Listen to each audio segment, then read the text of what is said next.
Hello everyone, नमस्कार। मैं Surabhi Dwivedi, youth Congress राष्ट्रीय सचिव। स्त्री लीड्स जो कैंपेन हम हमारी महिलाओं को और जोड़ने के लिए, लड़कियों को और जोड़ने के लिए कर रहे हैं यूथ कांग्रेस से, उसकी सीरीज़ में आज हमारा नेक्स्ट एपिसोड है, जिसमें मेरी खुद की अपनी इंस्पिरेशन हरियाणा से आई हुई एक ऐसी महिला जो सिर्फ वहाँ की महिलाओं के लिए, लड़कियों के लिए नहीं, बट हर हरियाणवी के लिए एक इंस्पिरेशन है। वैसे ही हमारी कुमारी शैलजा जी, जो कि हरियाणा प्रदेश कांग्रेस कमेटी की अध्यक्षा हैं और फॉर्मर सांसद रह चुकी हैं और यूनियन मिनिस्टर भी रह चुकी है। Thank you so much ma'am for giving your valuable time to अस।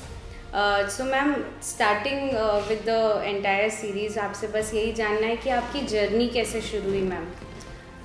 शुरुआत तो संगठन से भी हुई, लेकिन मैंने चुनाव लड़ा था 1988 में, पहला पार्लियामेंट का। वो तो चुनाव हार गए, लेकिन उसके बाद मैंने महिला कांग्रेस में काम किया और 91 में फिर से चुनाव लड़ा, जो कि जीते। और उसके बाद मुझे मौका मिला सांसद के रूप में और केंद्रीय मंत्री के रूप में, और उस समय से निरंतर राजनीति में सक्रिय रहे और चुनाव लड़े, अनेकों चुनाव लड़े, जीते भी, हारे भी, और संगठन में भी काम किया। तो ये एक लंबा रास्ता तय किया है अभी तक। Thank you so much. So ma'am, जैसे कि आपने बताया, इतने सालों से आप राजनीति में हैं, अभी भी महिलाओं को बहुत कुछ फेस करना पड़ता है। ये बार बार कहा जाता है कि राजनीति पुरुषों का क्षेत्र है, तो उस समय तो मैम आप पर और ज़्यादा चैलेंजेस रहेंगे। तो ऐसे कौन से मेजर चैलेंजेस थे जो आपको लगा है, बिकॉज कि वो चीज़, जो भी चैलेंज आ रहा है वो इसलिए आ रहा है क्योंकि आप एक महिला हैं, क्योंकि आप यूनियन मिनिस्टर भी रह चुकी हैं मैम। तो अगर आप उससे जुड़ा हुआ कोई किस्सा सुनाना चाहें। देखिए, चैलेंज तो हमेशा रहते हैं, किसी भी फील्ड में आप जाएं, और ख़ास करके महिलाओं के लिए कार्य क्षेत्र में, चाहे कॉर्पोरेट में काम कर रही हैं, चाहे कहीं किसी लेवल पर भी आप कार्य कर रहे हैं, तो राजनीति भी हमारे समाज का ही एक हिस्सा है। तो क्योंकि जैसा आपने कहा, हर तरह से, हर लेवल पर, हर क्षेत्र में एक पुरुष प्रधान जो बोलते रहते हैं हम जी, वो एक है, तो अपने आप में एक चुनौती है।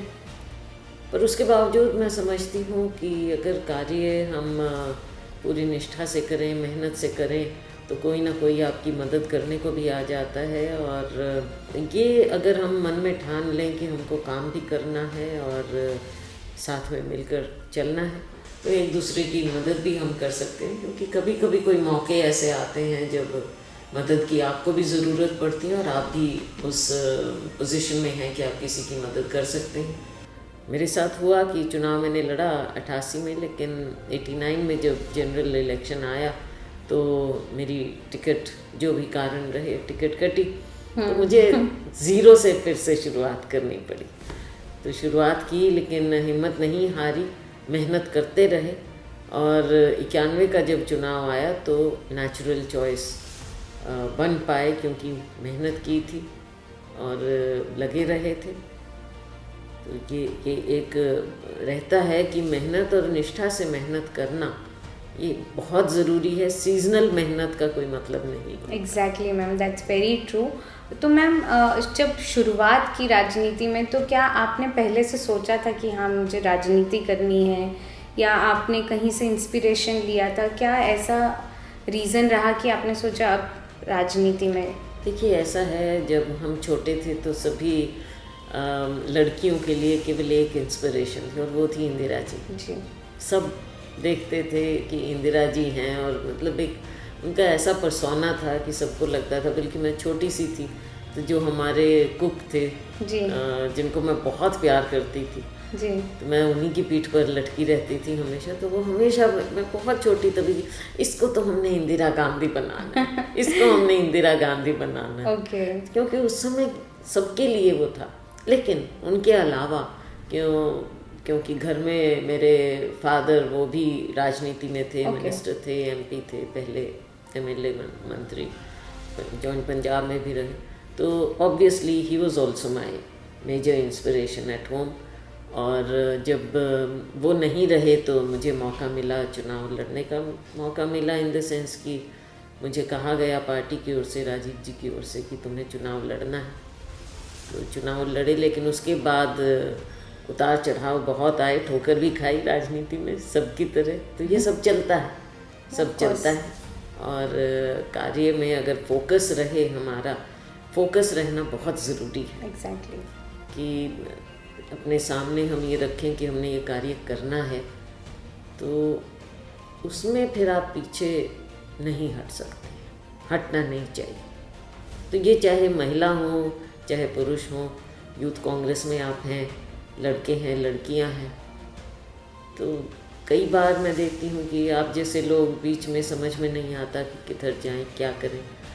तो फोकस रखिए और गोल रखिए और कार्य करिए। मेहनत, काम जो मेहनत करता है उसकी सबको ज़रूरत होती है। बिल्कुल सही मैम। मैम जैसे हरियाणा एक ऐसा स्टेट है जहाँ से बहुत ही या तो टैलेंटेड यंगस्टर्स निकल कर आते हैं, वो किसी भी इंडस्ट्री में हो या स्पोर्ट्स में हो, या तो फिर ऐसी बातें सुनने में मिलती है कि वहाँ पर महिलाओं पर जो है या तो अब तो कम हो गया है, काफ़ी कम हुआ है कुछ, क्योंकि वो पूरा सोसाइटी में ही चेंज आया है थोड़ा बहुत, अभी महिलाओं के लिए और जेंडर सेंसिटाइजेशन थोड़ा बहुत आ गया है। तो मैम ऐसी क्या आपको कारण लगते हैं? अभी हम देखें तो पूरे भारत में 50% महिलाएं हैं, हमारे देश में ऑलमोस्ट 48% महिलाएं हैं, लेकिन महिलाओं का नेतृत्व और जो उनका रिप्रेजेंटेशन है वो पॉलिटिक्स में बहुत कम है। हमारे एमपीज़ भी हम देखेंगे तो the percentage of women MPs are very less. तो ऐसा क्या कारण आपको लगता है, हरियाणा सेंट्रिक भी और पूरा देश के नज़रिए से भी देखा जाए, कि क्यों महिलाओं का नेतृत्व इतना कम हो रहा है वहाँ से? ये तो जैसा मैंने कहा हमारे समाज का ही एक हिस्सा है, लेकिन उसके अलावा राजनीति में जैसे देखा जाता है कि राजनीति का जो स्ट्रगल है, संघर्ष है, वो एक अलग किस्म का हो जाता है। तो उसमें लड़कियों के लिए, महिलाओं के लिए आसान नहीं होता। पर उसके बावजूद मैं तो कहती हूँ कि जो लेडीज़, जो लड़कियाँ सामने आती हैं, वो बड़े अपने दम पर आती हैं और मेहनत करती हैं, और वो किसी से कम नहीं हैं। They have proved themselves. तो इसके अलावा मैं समझती हूँ कि एक और का बात है जिस पर हमें गौर करना चाहिए, कि इतनी लड़कियाँ हैं, महिलाएं हैं जो आने की क्षमता है उनमें, लेकिन मौका नहीं मिल पाता। तो तभी हम पहले से बात करते हैं कि महिलाओं के आरक्षण की ज़रूरत है। बिल्कुल। और वो भी अभी आपने कहा 50% के करीब हमारी जनसंख्या है, हाँ। आबादी है, लेकिन हम मांग रहे हैं केवल 33। एग्जैक्टली। आप ये देख लीजिए कि अभी हम मांगने के लिए भी केवल 33 मांग रहे हैं। बिल्कुल सही। और वहाँ तक भी नहीं पहुँचे हैं। ये सरकार नहीं मान रही है। हमारे समय में, कांग्रेस के समय में हम लेकर आए थे, पारित भी किया था। और ये सरकार तो बिल्कुल पीछे हट रही है, कोई इनकी सोनिया जी ने लेटर भी लिखा है इन्हें, सोनिया जी ने बार सोनिया जी ने इसे उठाया, लेकिन ये सरकार मानती नहीं है। लेकिन आप सब मानेंगे कि जहाँ डिबेट होता है आरक्षण और उसके खिलाफ, ये ज़रूरी है, ये भी हैंड होल्डिंग का एक हिस्सा है कि आरक्षण आए महिलाओं के लिए, और महिलाएं इस प्लानिंग प्रोसेस में आगे आएँ, ताकि हमारे समाज को भी उससे फ़ायदा हो और देश को तो फ़ायदा होना ही होना है। ये ज़रूरी है आज के दिन कि आरक्षण महिलाओं के लिए होना चाहिए। जैसे पंचायती राज में जब लेकर आए तो राजीव जी को तो बहुत बातों के लिए क्रिटिसाइज़ किया गया था। बिल्कुल, ये भी एक बात थी, लेकिन राजीव जी की कमिटमेंट थी, कांग्रेस ने जिसे पूरा किया, और आज महिलाएं हैं 50% तक है। बिल्कुल। तो जहाँ मौका मिलता है, आप देखते हैं कि कितनी लड़कियाँ, नई लड़कियाँ लेवल, चाहे शहरों में हैं चाहे गांव में हैं, उनको मौका मिलता है तो आती हैं, और ऊपर उनमें पूरी क्षमता है और पोटेंशियल है बड़ी लीडर बनने का। बिल्कुल। मेजरली मैम हमने जितने भी लोगों से बात की है अभी तक, वो यही कहते हैं कि राजीव गांधी जी ने जो मुहिम शुरू की थी कई साल पहले, वो टाइम पर वो ऑफ कोर्स क्रिटिसाइज हुए थे, बट उनका जो भी विचारधारा रही थी वो बहुत ही प्रोग्रेसिव थी। आज भी जो लोग चीज़ नहीं समझ पा रहे हैं वो उन्होंने तभी सोचा था और वो आरक्षण लाया था, युवाओं के लिए 18 साल की उम्र में वोटिंग राइट्स लाई थी। तो ये बहुत सारी मुहिम ऐसी हैं जो कांग्रेस पार्टी के वजह से शुरू हुई है और अभी समझ में आ रहा है कि वो कितनी प्रोग्रेसिव थॉट था। तो मुझे यही लगता है कि ये भी लोगों को देखना बहुत ज़रूरी है कि मुद्दे तो हमेशा रहेंगे, लेकिन कौन सी पार्टी किस तरफ थी उस मुद्दे को लेकर वो भी बहुत ज़रूरी है। मैम, जैसा कि आपने कहा 33% विमेन रिजर्वेशन की आपने बात की, यूथ कांग्रेस ने अभी नेशनल कमेटी में अपने 33% विमेन रिजर्वेशन कर लिया है। हम एकमात्र ऐसे संगठन है जिसमें 33% विमेन ऑलरेडी आ चुकी हैं और रिजर्वेशन को लाया गया है, जिसके वजह से बहुत सारी लड़कियों को आज राष्ट्रीय स्तर पे काम करने का मौका मिल रहा है। और भी बहुत सी ऐसी लड़कियां हैं, महिलाएं हैं जो हमारे प्रदेश स्तर पे और जिला स्तर पे हमारे साथ जुड़ना चाहती हैं। तो मैम, उनके लिए आपका क्या मैसेज रहेगा? मेरा मैसेज यही रहेगा कि जैसे यूथ कांग्रेस में शुरुआत की है आपने, और ये तभी मुमकिन हो पाया जब राहुल गांधी जी ने ये इस बात को चलाया और ना केवल कहा लेकिन करवाया।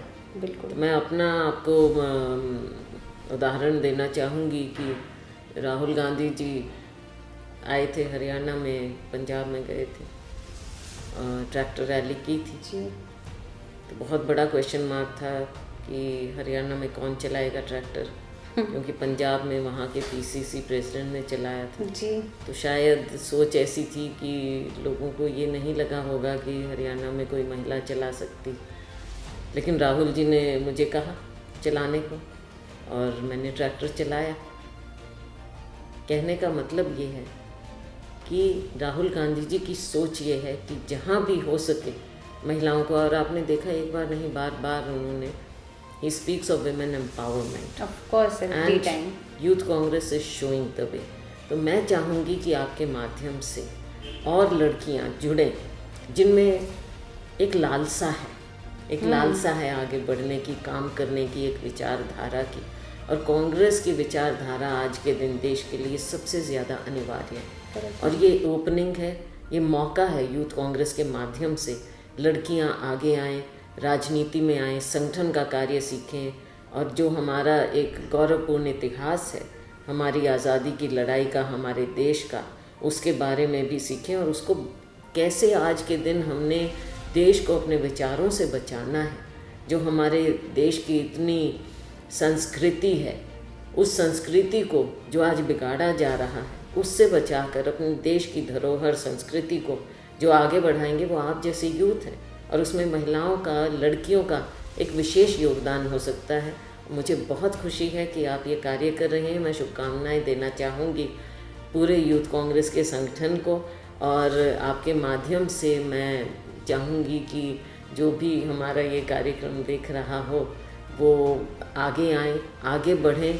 हैंड होल्डिंग भी होगी, आप भी करेंगे, हम सब मिलकर करेंगे, और इस तरह की लड़कियाँ सामने आए, हमारे संगठन से जुड़ें, आपके संगठन से, यूथ कांग्रेस से जुड़ें, ताकि आने वाले समय में कोई ये ना कह सके कि हमारे पास ऐसी लड़कियां, ऐसी महिलाएं नहीं हैं, हम कहाँ से लेकर आएँ जो लीडरशिप में आगे बढ़ें।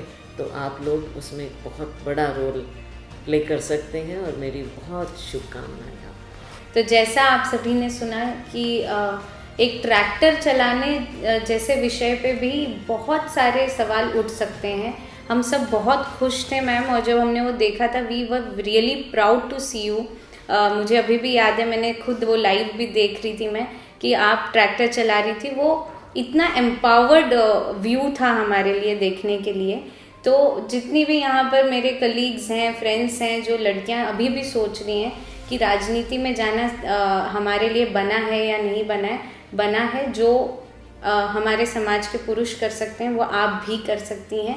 राजनीति में जब तक आप नहीं आएंगी तो 50% जो हमारी आबादी है उसका नेतृत्व करने के लिए बहुत कम लोग होंगे, और जब नेतृत्व किसी पुरुष के हाथ में दिया जाएगा तो वो परसेप्शन चेंज होगा, वो पूरा मुद्दा बदल जाएगा। तो अपने लिए, अपने जेंडर के लिए और अपने खास करके देश के लिए आप लोग आगे आएँ और स्त्री लीड से जुड़िए। Thank you so much. Thank you ma'am for your valuable time. बहुत शुभकामनाएं और बहुत धन्यवाद सुरेखा। Thank you ma'am.